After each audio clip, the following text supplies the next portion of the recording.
Babalikan namin yung kasama namin na si Allen mga par. Dahil kumalas pala yung drive face pulley niya. Kumalas daw yung pulley. Buti na lang kamo, naka-online ako. Dahil kung hindi namin malalaman na nakalasan pala siya ng pulley. Pupuntahan namin siya sa shop. Dito lang yun. Dito lang yun.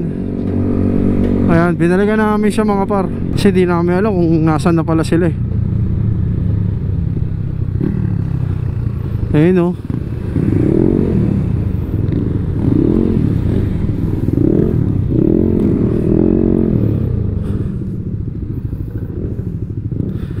So yun na nga, nakalasan talaga.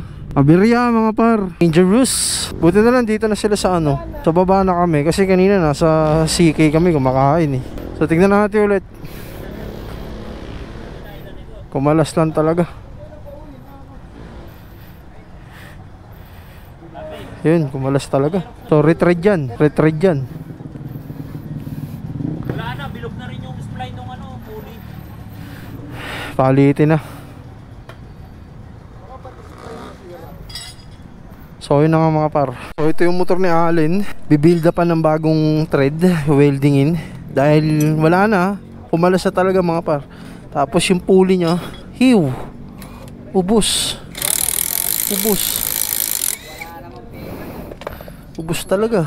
Grabe mga par. So yan, i-retread na lang ulit. Mamaya all goods na yan.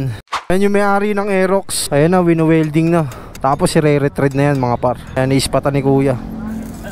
O, diba? Alam mo yung Thread lock. Oh, nasa akin. Ayan. So all goods na yan mga par. I-retread na lang yan. Buti na lang, meron kaming dalang pang retread. Ayan o. Kompleto pa rin jeg. Ito yung pinakamalupit sa amin sa lahat eh. Ito yung kalaban ni Moto Calme eh. Yes. kaya kayo, pag madaling araw, wag na kayo magkakape kasi pag nagkape pa kayo, ganito mangyayari sa mga Oo. sisi, ilang sisi yung kanya. Sa kanya, 215cc.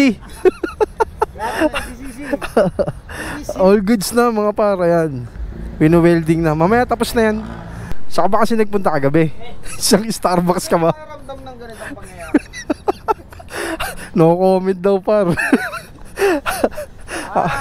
Yun, so okay na yung motor ni Allen. Na-retread na mga par. So pauwi na kami ng North Caloocan. Salamat sa Diyos, di kami pinabayaan. Ride safe sa lahat mga par.